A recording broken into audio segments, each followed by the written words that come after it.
Confidence is not about being the loudest person in the room. It's not about showing off, chasing approval, or trying to prove your worth to others. Real confidence is calm. It's steady.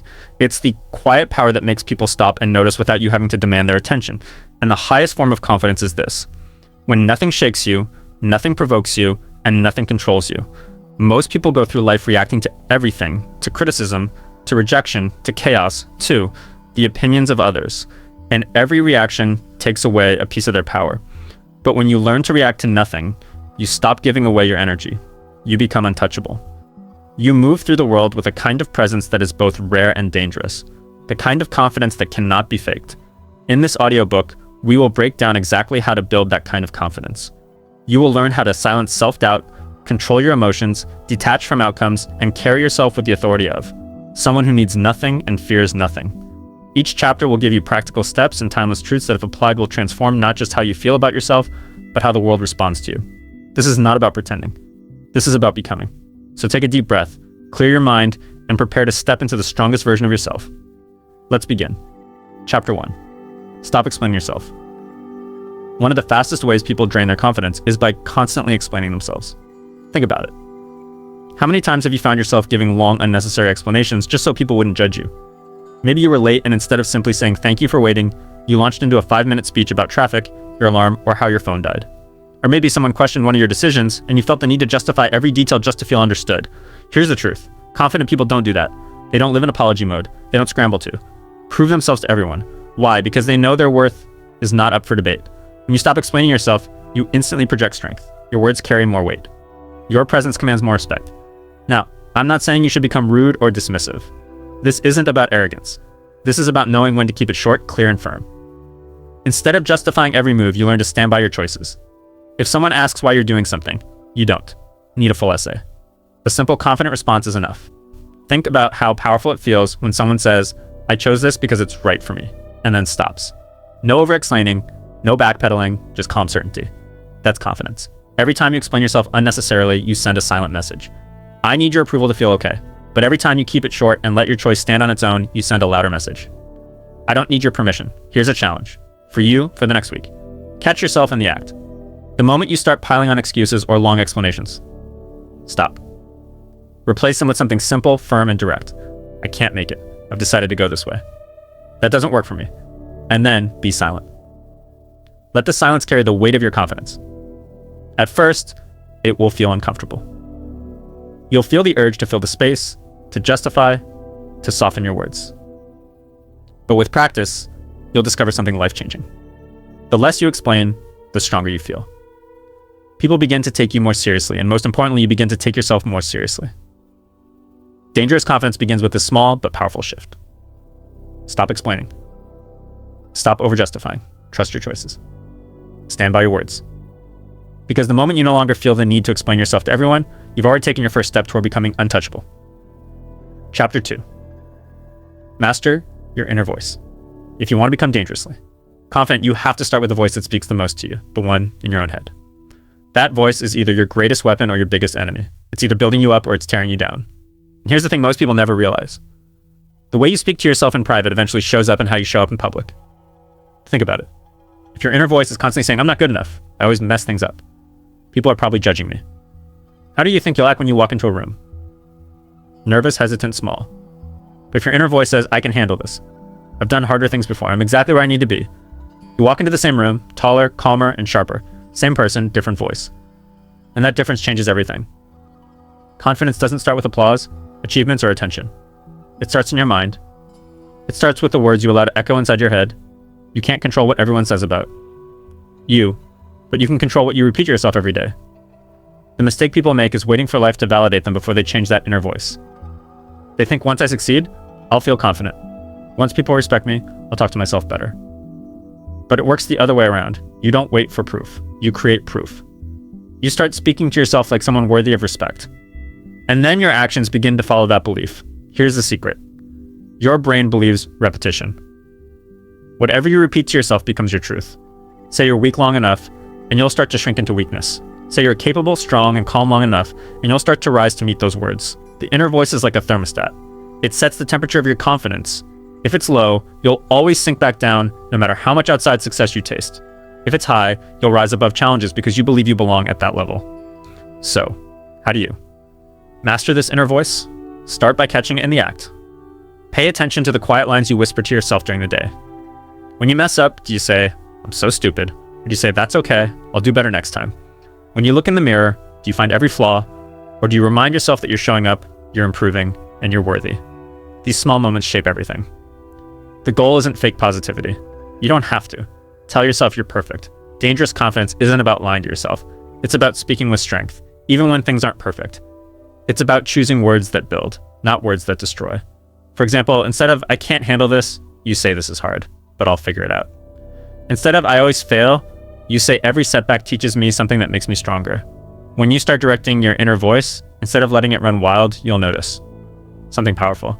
You'll stop reacting so harshly to challenges, criticism, and rejection. Why? Because your mind is already trained to back you up. It becomes your strongest ally instead of your worst critic. Let me give you a challenge. For the next 30 days, every morning, tell yourself 3 things out loud. I respect myself. I can handle anything that comes today. I don't need anyone's approval to move forward. It may feel awkward at first, but say those lines every day and watch how your body starts to carry them. Watch how your energy changes in conversations. Watch how you walk into situations differently. Your inner voice is the foundation of your confidence. Master it and you won't just appear confident, you'll feel it in your bones. And once you feel it, no one can take it from you.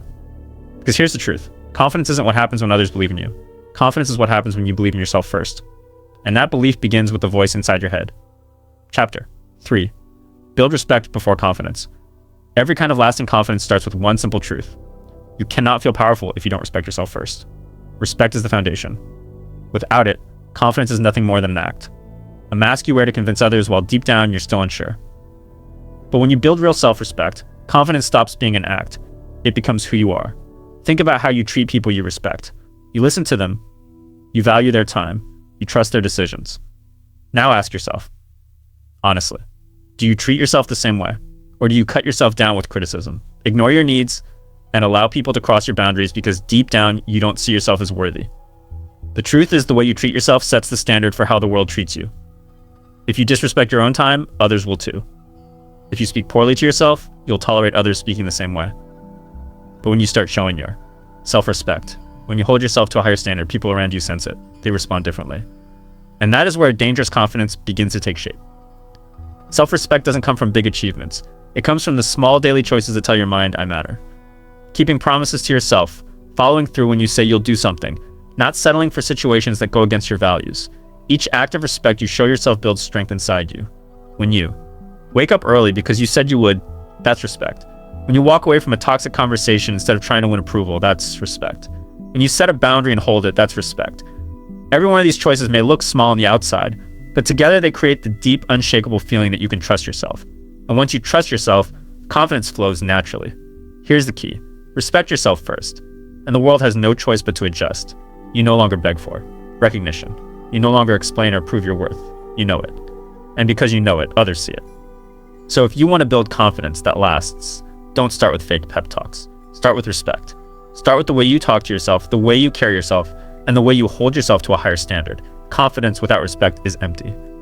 But respect that is practiced every day will eventually overflow into confidence so strong it cannot be broken. And once you've built that, no one can take it away.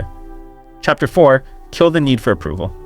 One of the biggest traps that steals confidence is the constant need for approval. You know what I mean? That itch inside that asks, do they like me? Do they agree with me? Am I good enough in their eyes? It's subtle, but it controls so many people's lives. They dress not for themselves, but for what others might say. They post on social media not to share, but to be validated. They chase compliments, avoid criticism, and feel crushed when someone doesn't clap for them. Here's the problem. When your confidence depends on approval, it will always be fragile because approval can be given and approval can be taken away. One moment people are cheering for you, the next moment they're criticizing you. And if your self-worth rises and falls with their reactions, you'll live like a puppet pulled by strings you can't control. The truth is, no one in this world owes you approval, and no one's opinion should have the power to define you. When you kill the need for approval, you free yourself. You stop chasing applause and start focusing on living with authenticity. You stop bending your life to fit other people's expectations and start building a life that feels right to you. That's where dangerous confidence comes from. Think about the people you admire the most. Are they the ones who try to please everyone, or are they the ones who stand firm even when people disagree? It's always the second group because real. Strength is not in being liked by all, it's in being respected for standing true. Now let me be clear. There's nothing wrong with enjoying praise. There's nothing wrong with being happy when someone appreciates your work. The problem comes when you need it, when you depend on it to feel valuable. The moment you depend on it, you hand over your power, you give other people the remote control to your emotions.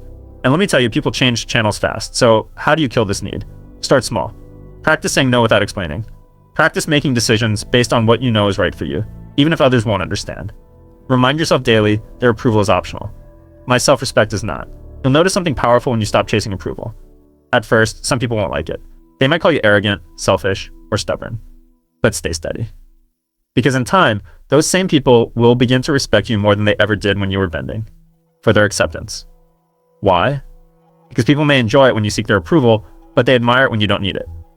Dangerous confidence is born when you walk into a room and don't wonder, will they like me? Instead, you think, do I respect myself and how I show up here? That shift changes everything. It takes you out of the role of performer and puts you in the role of leader. The world doesn't need another person begging for likes, chasing applause, or waiting for permission. The world respects the person who doesn't need any of it. The one who moves forward with or without approval. The one who lives as though they already have everything they need inside. And that can be you. The day you stop chasing approval, you step into a new kind of freedom. You stop reacting to every comment, every look, every bit of criticism. You start living on your own terms. That's when people will notice you. Not because you ask them to, but because they can't ignore someone who doesn't need their validation. And that right there is dangerous confidence. Chapter 5. Respond with silence, not emotion. One of the greatest signs of confidence is not how loud you can be, but how quiet you can remain. Most people believe strength is about having the last word, about showing everyone how smart or sharp they are. But true strength is often the opposite. It's the ability to stay calm, stay silent, and not be pulled into every emotional battle. Think about it. How often do people lose their power because they couldn't keep quiet? Someone criticizes them and they snap back. Someone disrespects them and they explode. Someone challenges them and they rush to defend themselves. In that moment, they think they're showing strength, but really they're showing that their emotions are in control. And when your emotions control you, your power is gone. Silence, on the other hand, is disarming. It's unsettling. When people expect a reaction and you give them nothing, they don't know how to handle it. They push and you don't move. They attack and you stay steady. That's what makes silence powerful. It shows that you are not easily shaken, that you cannot be manipulated. Now, let's be clear. Silence doesn't mean weakness. It doesn't mean you let people walk all over you. It means you choose your responses carefully. It means you refuse to waste energy on pointless battles. When you respond with silence instead of raw emotion, you buy yourself time to think. You give yourself space to decide if the situation even deserves your attention. Imagine someone trying to provoke you. Maybe they insult you in front of others, expecting you to blow up. Most people would take the bait. But if you stay calm, if you look at them and simply choose silence, suddenly the spotlight shifts. They start to look foolish, not you. Why? Because you've shown that their words didn't penetrate. You've shown that you are in control. There's another layer to this. Silence not only protects your power, it also makes your words stronger when you finally choose to speak. If you speak less but with calm authority, people listen. They know you don't waste words. They know if you're speaking, it matters. That's how leaders talk. That's how confident people carry themselves. So how can you practice this? Start by noticing your triggers. Pay attention to the moments when you feel your emotions boiling. When someone criticizes you, when they disagree, when they mock, that's the moment to pause. Don't rush. To react. Breathe. Let silence do the work for you. 9 times out of 10, you'll realize that you don't even need to respond. And in the rare times you do, your response will come from strength, not impulse. You don't know everyone a reaction. You don't have to defend yourself every time someone questions you. You don't have to fight every little battle. Sometimes the strongest thing you can do is nothing at all. Silence is not empty. It's full of power. Think about how this changes the way people see you. The person who reacts emotionally is predictable, easy to control. But the person who can stay silent, calm, and unbothered, that person is dangerous because you can't push them around. You can't get under their skin. You can't break their focus. Dangerous confidence is not in shouting louder than others. It's in standing tall while others shout at you and you don't move. It's in choosing silence when others expect a storm. It's in showing that your emotions belong to you, not to anyone else. The next time someone tries to pull you into their drama, remember this. Silence is your shield. Silence is your strength, and silence is your power. Use it and you'll discover just how unshakable you can be. Chapter 6. Let your body speak first. Before you ever open your mouth, your body is already telling the world who you are. People see how you walk, how you stand, how you sit, how you look at them. And in just a few seconds, they've already formed an opinion long before. you've said a single word. That's the silent language of confidence. And it's often louder than anything you could ever say. Here's the truth. If your words and your body language don't match, people will always believe your body. You can say, I'm confident. But if you're slouched over, avoiding eye contact, fidgeting with your hands, nobody buys it. On the other hand, you could say very little, but if your posture is strong, your eyes steady, your movements calm, people feel your presence. So what does it mean to let your body speak first? It means you walk into a room like you belong there. It means you stand tall, shoulders back, chest open, head held high, not in arrogance, but in quiet certainty. It means your handshake is firm, not rushed. It means you make eye contact without flinching, without darting away, without apologizing for being seen. Think about the people you naturally respect when they walk in. They don't have to announce themselves. They don't have to prove anything. Their presence says it all. That's not an accident. That's body language. Your body's always training your mind too. If you sit small, you feel small. If you carry yourself like you're hiding, your mind starts to believe you should hide. But if you sit upright, if you expand your posture, if you move with purpose, your mind receives the message, I'm strong, I'm steady, I belong here. The mind and body are connected. And if you want confidence, sometimes the fastest way to shift your mind is to shift your body first. Now don't mistake this for acting or pretending. This isn't about faking who you are. It's about removing the signals that sabotage you. It's about cutting out the habits that make you look uncertain. The hunched shoulders, the nervous fidgeting, the darting eyes. Those little habits send out silent messages that you don't even notice, but others pick up on immediately. And once you cut them, you start carrying yourself differently. Here's a practical tip. The next time you walk into a room, pause at the doorway, take one calm breath, straighten your posture, roll your shoulders back, lift your head slightly, and then walk in at a steady pace. No rush, no hurry. Just presence. That single adjustment changes how people see you and how you see yourself. Another tip, practice holding eye contact. Not in a creepy, overbearing way, but in a calm, steady way that says, I see you and I'm comfortable being seen. Most people break eye contact too quickly because they feel insecure. Train yourself to hold it just a second longer. That second communicates confidence without a word. When your body speaks confidence, you don't need to oversell yourself. You don't need to push too hard to be noticed. People simply feel it. And here's the secret. When they feel it, they treat you differently. They listen closer. They respect your space. They trust your words more. Dangerous confidence is not about shouting louder. It's about walking into a space with such quiet certainty that people can't ignore you. Even if you never raise your voice, your body tells the story before your mouth ever does. So let your body speak first. Train it to send the right message. Walk tall. Sit steady. Look people in the eye. Move with intention. Because when your body communicates strength, your words only need to confirm what people already believe, that you are someone worth listening to. Chapter 7, stop reacting, start leading. Most people live their lives in reaction mode. Something happens and they respond. Someone criticizes them and they defend themselves. Someone disrespects them and they snap back. Someone praises them and suddenly they feel good about themselves. They are constantly at the mercy of whatever comes their way. That's not confidence. That's dependency. And as long as you're reacting, you're not leading.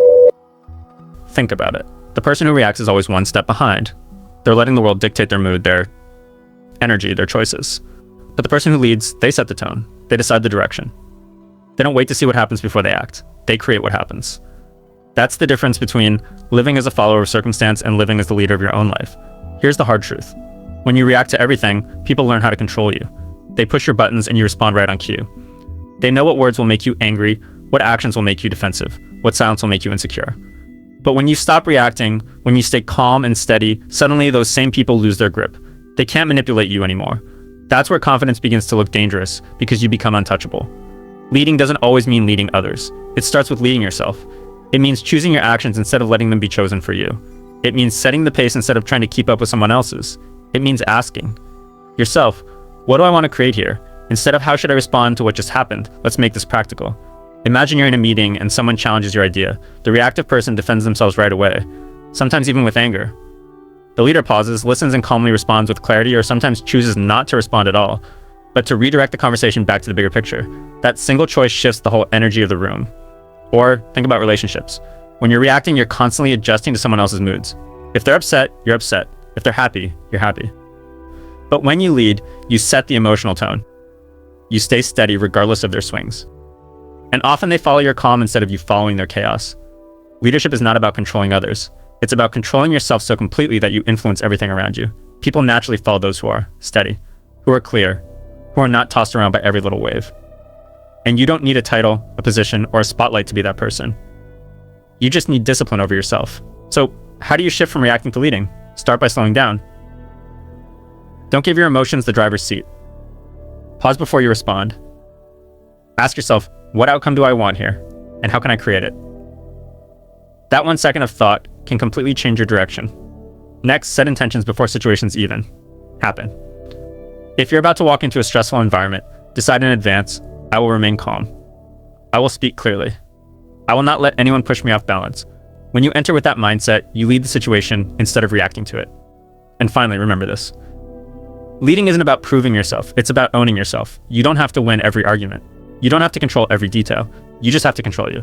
That calm, centered control is magnetic. People can feel it. They start looking to you without you ever asking for it. Dangerous confidence is born when you stop giving the world the power to dictate your actions. When you stop reacting to everything and start leading with intention, you rise above the noise. You stop playing defense and start directing the game. And once you make that shift, you're no longer at the mercy of life. Life is at the mercy of you. Chapter 8. Embrace discomfort until it feels normal. Confidence is not built in. Comfort. It's built in the uncomfortable places most people try to avoid. Think about it. The moments that made you stronger were never the easy ones. They were the ones where you felt nervous, unprepared, maybe even afraid, but you stepped forward anyway. That's where growth lives. That's where dangerous confidence is born. Most people spend their lives running from discomfort. They choose what feels safe, what feels familiar, what doesn't stretch them too much. But the problem with that approach is simple.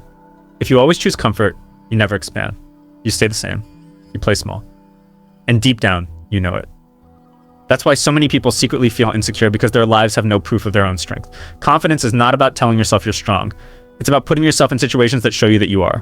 When you embrace discomfort, you collect evidence. Every time you step into the unknown, every time you do something that scares you a little, you walk away with proof. I can handle this.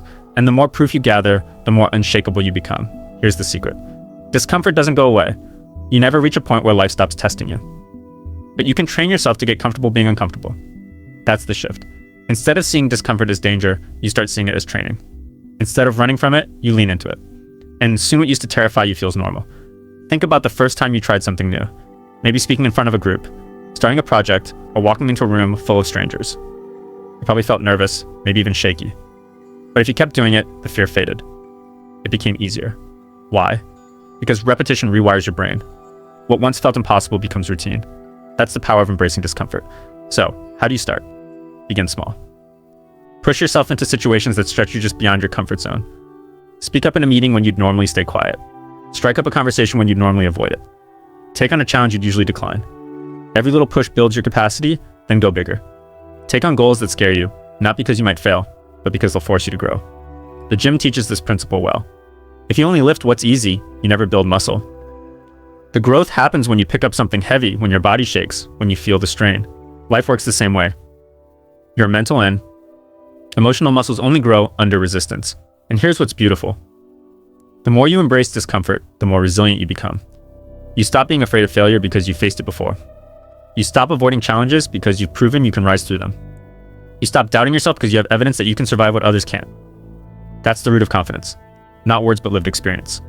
So the next time you feel fear creeping in, pause and reframe it. Instead of saying, I don't want to feel this, tell yourself, this is where I get stronger. That simple shift changes everything. Suddenly, discomfort is not the enemy. It's your greatest teacher. Dangerous confidence is not about living an easy life. It's about living a life that constantly stretches you, constantly grows you, constantly reminds you of your own power. Embrace discomfort. Seek it. Live in it until it feels normal. Because once you do, nothing the world throws at you will ever feel too big. You'll have trained yourself to thrive where others retreat. And that's when people begin to notice that quiet, steady power in you, the kind of confidence that cannot be broken. Chapter 9.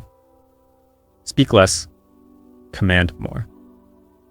Have you ever noticed how the most powerful people in the room are usually the quietest? They don't rush to fill every silence. They don't try to dominate the conversation with endless words. Instead, they wait. They listen. And when they finally do speak, everyone leans in. That is not an accident. That is confidence. Most people talk too much because they're uncomfortable with silence. They're afraid if they don't keep speaking, they'll lose attention, or worse, they'll be forgotten. So they pile on words, explanations, and stories, hoping to convince people of their worth. But here's the reality. The more you talk without purpose, the weaker your words become. Confidence is not about how much you say. It's about how much weight your words carry. And the way to give your words weight is simple. Speak less, mean more. Every sentence should have intention. Every response should have calmness. Every pause should remind people that you're not rushed, not desperate, not trying too hard. Think about this. When someone speaks constantly, people tune them out. But when someone holds back, speaks only when it matters, people pay attention. Silence builds anticipation. Few words delivered with clarity build authority. That's why leaders, true leaders, are never chatterboxes. They don't waste energy trying to be heard. They conserve energy and use their words like a sharp blade. Precise, direct, effective. So, how can you practice this? First, slow down. Don't rush to answer every question immediately. Give yourself a moment. That pause alone communicates confidence. It shows you're not scrambling for approval. You're choosing your response carefully. Second, trim the excess. Instead of long explanations, give simple, strong statements. Yes, no, that works for me. Short, clear, and firm. People respect that. Here's the other secret. Listening makes you more powerful than speaking. Most people listen only to reply. Confident people listen to understand. When you really hear someone, you gather information. You understand their motives, their fears, their strengths. And when you finally respond, your words are sharper because they're rooted in understanding. That makes you stand out instantly. Think about conversations you've had with people who barely let. You finish a sentence. Didn't it feel like they were trying too hard? Now think about someone who looked you in the eye, listened without interruption, and then gave you a short but meaningful response. Which one felt more powerful? Always the second, because listening is a sign of control, and control commands respect. Of course, this doesn't mean you should become silent all the time. Confidence is not about withholding your voice completely. It's about balance. Speak when it matters. Stay quiet when it doesn't. Make silence your ally instead of your enemy.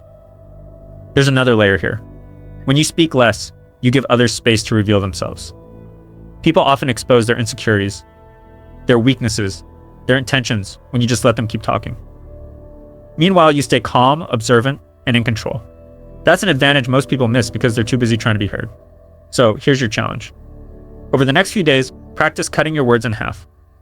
When you're tempted to explain yourself, shorten it. When you're tempted to fill silence, hold it. When you feel the urge to prove something with words, stop and let your presence do the talking. You'll notice something powerful happen. People will start leaning in. They'll start asking for your opinion instead of ignoring it. They'll respect your words more because you don't throw them around carelessly. And most importantly, you'll feel a deeper sense of control because you no longer speak out of insecurity, but out of choice. Dangerous confidence doesn't shout.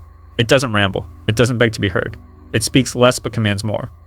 And once you master that, you'll discover that silence combined with the right words at the right time is one of the most powerful tools you'll ever have. Chapter 10.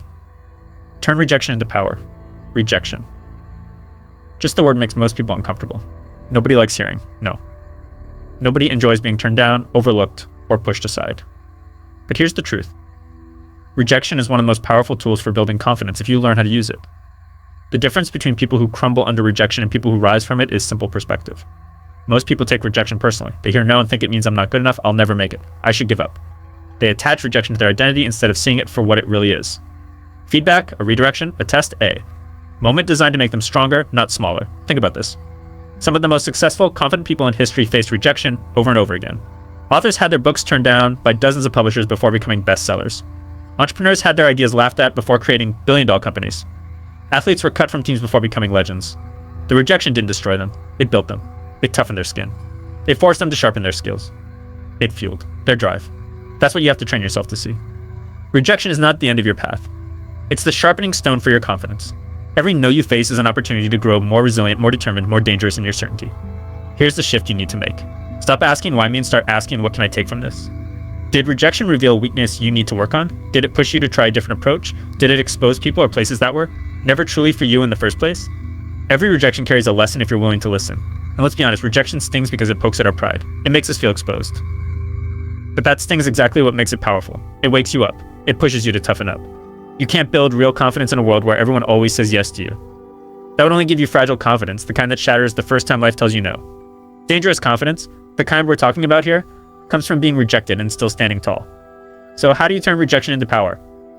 First, don't run from it. Expect it. Welcome it. Understand that rejection is proof you're stretching yourself. If you're never being told no, it means you're not aiming high enough. You're not risking enough. You're not putting yourself in places where growth happens. Second, detach rejection from your worth. A no to your request or your effort is not a no to. Your value as a person. It's just information, nothing more. Learn to separate the two and rejection loses its ability to crush you. Third, use rejection as fuel. Let it light a fire under you. Let it push you to prove not to them, but to yourself that you are capable of more. Think of every rejection as a weight in the gym. Each one makes you stronger if you keep lifting. Here's a mindset you can carry. Every no brings you closer to the right. Yes. Every door that closes forces you to find a better door. Every person who turns you down makes room for the people who truly value you. Rejection clears the path for what's meant for you, but only if you keep walking forward. Dangerous confidence is not built by avoiding rejection. It's built by facing it head on over and over until no doesn't scare you anymore. Until you realize rejection doesn't define you, it refines you. So the next time you hear no, don't shrink. Don't retreat. Stand taller. Tell yourself, good. This is my chance to grow. This is proof. I'm in the arena, not sitting on the sidelines. And then keep moving forward. Because the person who is no longer afraid of rejection is unstoppable. And that person can be you. Chapter 11. Detach from outcomes. One of the strongest moves you'll ever make in life is learning to let go of the outcome. Most people tie their entire sense of worth to results. If things go well, they feel good. If things fall apart, they feel broken. Their emotions rise and fall like a roller coaster because they're attached to what happens. Next. But confidence, real dangerous confidence, comes when you learn to detach from outcomes and anchor yourself in who you are, not what happens. Think about it. How many times have you held back from taking action? Because you were afraid it wouldn't work out. You didn't apply for the job because you feared rejection. You didn't speak up because you worried about how people might react. You didn't take the risk because you were obsessed with the possibility of failure. That's attachment to outcome. It keeps you paralyzed, controlled by fear of what might or might not happen. But when you detach, something changes. You stop obsessing about whether people will like it, accept it, or applaud it. You give your best effort and let the results take care of themselves. That's where freedom lives. That's where you unlock a level of confidence most people never experience. Detachment doesn't mean you stop caring. It doesn't mean you don't try. It means you stop chaining your identity to the result. You focus on what you can control, your effort, your attitude, your preparation, and you release the rest. The outcome is feedback, not definition.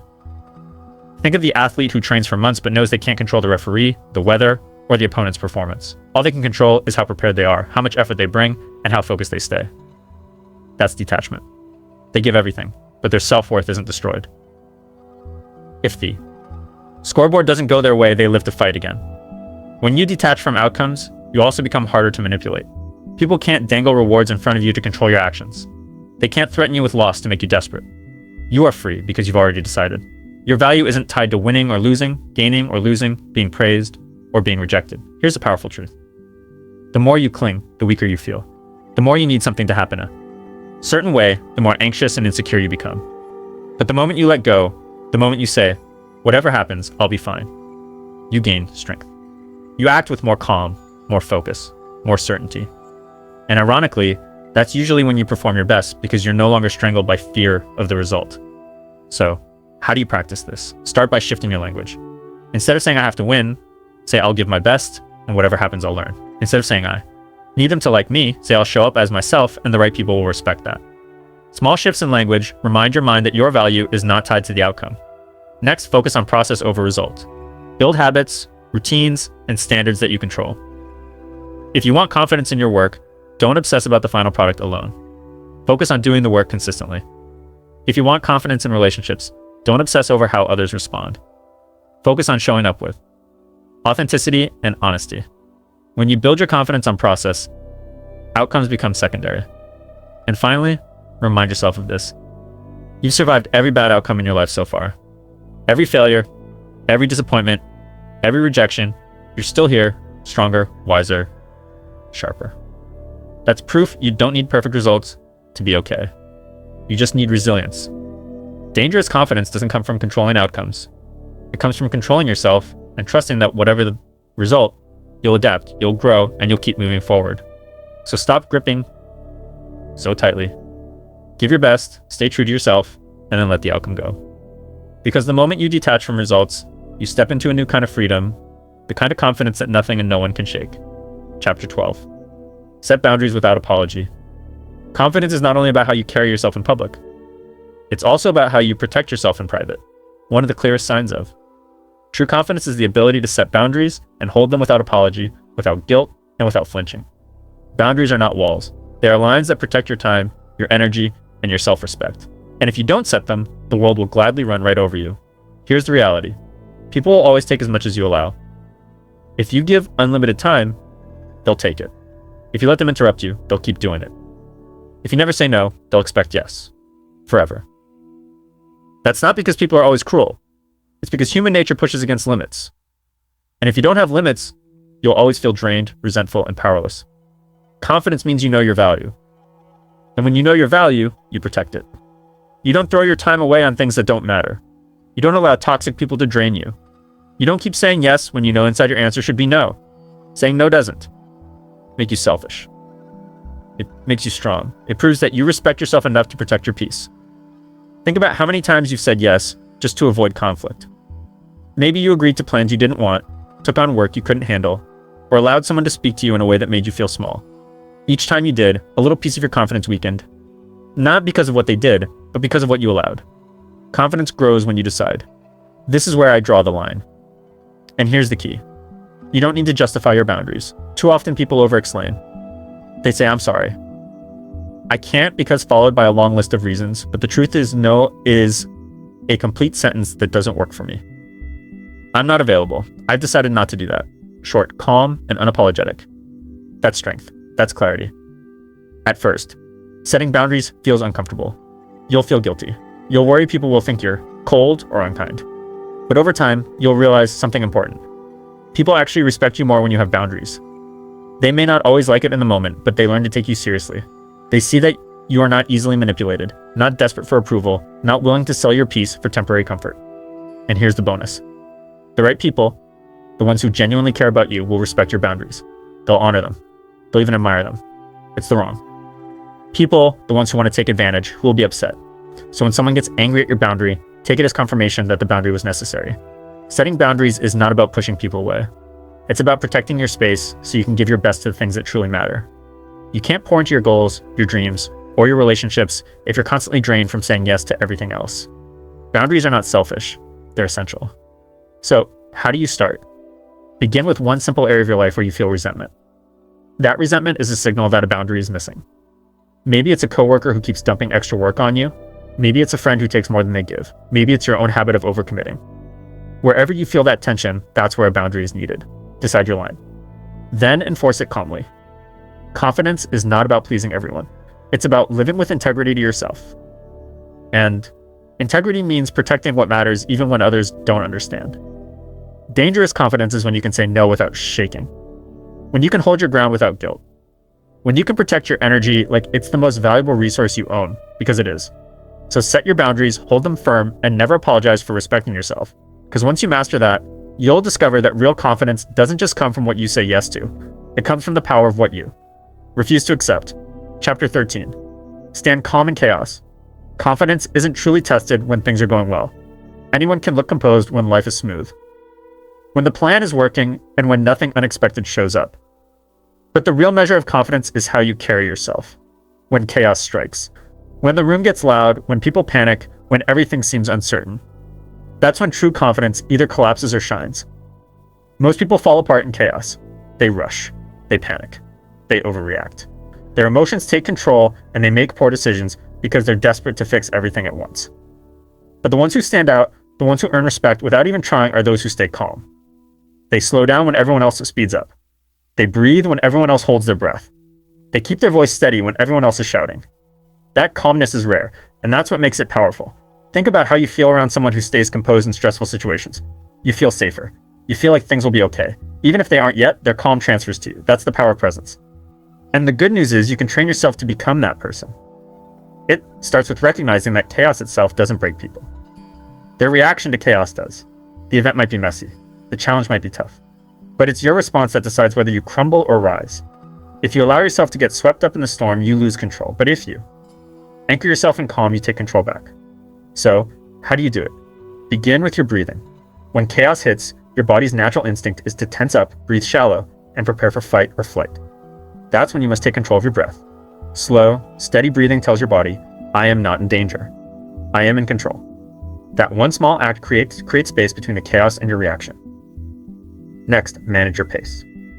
In stressful situations, people tend to rush as if speed will solve everything. But rushing often leads to mistakes, and mistakes create more chaos. The confident person doesn't hurry. They move deliberately with clarity. Their pace communicates. I am steady. I am not rattled. Then keep your voice low and calm. Chaos feeds off noise. If you match that noise with panic, you add fuel to the fire. But if you speak slower, softer, more grounded, people listen. You instantly shift the energy. Even if you don't have all the answers, your calm tone reassures others and positions you as someone to trust. Standing calm in chaos is not about pretending nothing is wrong. It's about refusing to let the chaos own you. It's about keeping your center when everything around you tries to pull you off balance. And when you do this consistently, people begin to notice. They see you as reliable. They see you as strong. They see you as a leader, even if you never asked for the role. But here's the deeper truth. Staying calm in chaos isn't just for others. It's for you. Because every time you stay grounded when life gets messy, you remind yourself of your own strength. You prove to yourself that storms don't break you. They reveal you. And that proof builds a confidence that lasts far beyond the moment. So the next time life throws chaos your way, and it will pause, breathe, slow down, anchor yourself. Decide in that moment that you will not be another panicked voice in the storm. You will be the calm in the room, because dangerous confidence doesn't scream in chaos. It doesn't run. It doesn't collapse. It stands tall, steady, and calm no matter how loud the storm gets. And when you master that, nothing in this world can truly shake you. Chapter 14. Train until skill becomes certainty. Confidence isn't magic. It doesn't appear out of thin air. It isn't just a mindset or a positive affirmation whispered in the mirror. Real lasting confidence is built on something much deeper. Competence. When you know you've put in the work, when you've trained yourself until skill becomes second nature. You stop hoping you're good enough and start knowing you are. That shift from doubt to certainty is where dangerous confidence is born. Think about anything you've ever mastered, big or small. Maybe it was learning to drive, cooking a dish, or speaking in front of a group. At first, you were nervous. You questioned yourself. But the more you practiced, the smoother it became. And one day, what once felt terrifying started to feel natural. That's the power of training. Repetition turns fear into familiarity. Most people want confidence without putting in the reps. They want to feel certain before they've earned certainty. But it doesn't work that way. You don't wait to feel confident in order to act. You act again and again until your actions create confidence. The truth is, skill builds belief. Every time you show up, every time you practice, every time you push through mistakes, you carve confidence into your bones. And here's the key. It's not just about practicing, it's about practicing with intention. Half effort doesn't build confidence. Going through the motions doesn't create mastery. You have to push yourself past easy comfort. You have to stretch your limits. Because when you know you've trained harder, longer, and sharper than most people ever will, you walk into any room differently. You don't have to brag about it. You don't have to convince anyone. The certainty shows in how you move, how you speak, how you carry yourself. Think of a professional athlete stepping onto the field. They don't stand there wondering if they can do it. They've already trained for it 1,000 times. The repetition has built muscle memory. Their body knows what to do. Their mind knows they can handle the pressure. That's what training gives you. Certainty that no one can take away. Now imagine applying that same principle to your own life, to your career, to your communication, to your relationships. Imagine putting in the kind of practice where your skills are so sharp you know. Longer question yourself. You just perform. That's the kind of quiet power that people feel without you having to announce it. So how do you start? First, identify the areas where doubt holds you back. Is it speaking with confidence? Is it leading others? Is it staying calm under pressure? Then commit to training that skill deliberately. Read, study, practice, and repeat until it becomes second nature. And don't quit when it feels uncomfortable. That's the sign you're actually growing. Second, embrace. Mistakes is part of the process. Every stumble is a lesson. Every failure is practice. Confidence isn't the absence of mistakes. It's the ability to keep going until those mistakes no longer control you. Third, measure your progress. Look back every few weeks and notice how far you've come. Confidence grows when you can see your own improvement. When you realize that what once scared you is now routine, something inside you shifts permanently. Here's the beauty of this approach. No one can take away what you've trained for. Compliments may fade, approval may vanish, but skill that stays with you, and skill builds certainty. Dangerous confidence isn't about puffing up your chest or pretending you're fearless. It's about doing the work behind the scenes until you can step forward with calm assurance. Until you don't have to tell yourself, I think I can. Instead, you say, I know I can. Train until the skill becomes certainty. Because once you reach that point, you'll discover that true confidence doesn't need to be loud. It's steady, unshakable, and undeniable.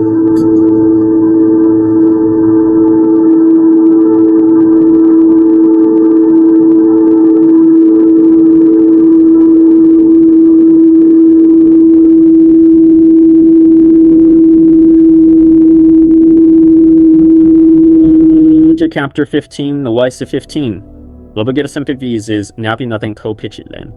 Chapter 15, Success Relationships. Global 15. 皆さん、ビューアウェイスキップス。Chase it. Success recognitions away. You step into a freedom most people never experience. Most people live in constant need. They need approval to feel secure. They need attention to feel important. They need results to feel proud of themselves. And because they need, they chase. They chase validation. They chase applause. They chase things that slip through their hands the moment they grasp them. And the more they chase, the weaker they feel. But imagine walking through life without that hunger for approval. Imagine pursuing your goals not because you need them to complete you, but because you choose them as an expression of who you already are. Imagine enjoying success, but not being defined by it. Imagine having relationships built on choice, not desperation. That's what it means to live as if you need nothing. It doesn't mean you stop caring. It doesn't mean you isolate yourself or reject good things.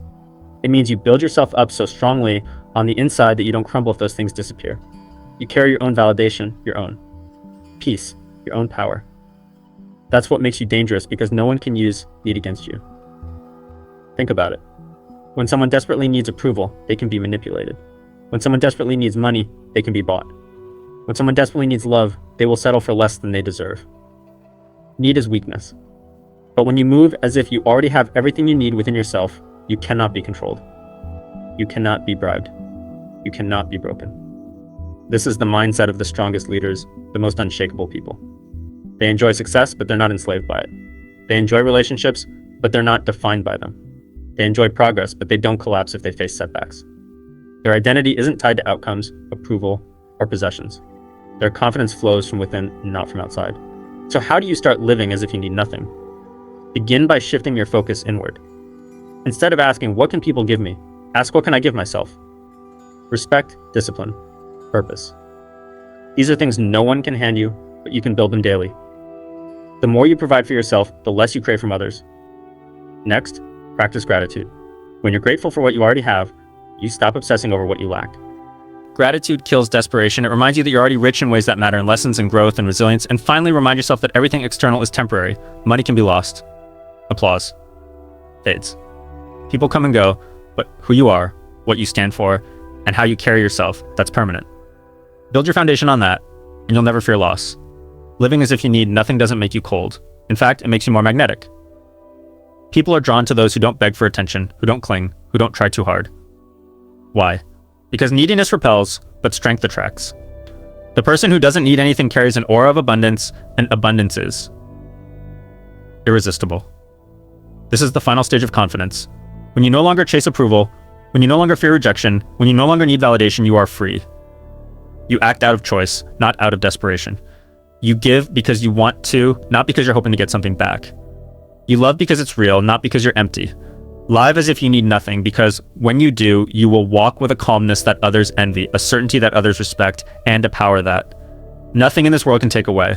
That is dangerous confidence at its peak. Conclusion: confidence is not about shouting louder than the rest of the world. It's not about forcing people to notice you, chasing approval, or pretending to be someone you're not. Confidence is calm. It's steady. It's the kind of presence that doesn't need to prove itself because it already knows its own value. And the most dangerous form of confidence, the kind this audiobook has been guiding you toward, comes from one simple truth. You react to nothing, and therefore nothing controls you. Over these chapters, we've walked through the principles that build that kind of unshakable self-belief. You've learned how to stop explaining yourself, how to master your inner voice, how to build respect before confidence, and how to kill the need for approval. You've discovered the power of silence, the authority of body language, and the shift from reacting to leading. You've been reminded that discomfort is where growth lives, that speaking less commands more, and that rejection can become your fuel. You've seen the strength in detaching from outcomes, setting boundaries without apology, standing calm in chaos, and training until skill becomes certainty. And finally, you've been shown the ultimate level of confidence, living as if you need nothing. This journey is not about perfection. It's about progress. It's about building yourself day by day into someone who no longer bends to every opinion, who no longer crumbles under pressure, who no longer waits for permission to step into their own power. True confidence is quiet, but it's undeniable. It doesn't need to announce itself because it's written in the way you move, the way you speak, and the way you carry yourself through the storms of life. So take these lessons and live them. Don't just understand them in theory. Apply them. Use them in conversations, in challenges, in the moments when life tries to shake you. And remember, this is not about becoming someone else. It's about becoming the strongest version of yourself. Because when you learn to react to nothing, you gain control over everything. You become untouchable. You become steady in a world full of noise. You become a person others can't ignore, not because you demand attention, but because your presence itself commands it. That is the power of dangerous confidence, and it's already inside you waiting to be claimed. Now go out and live it.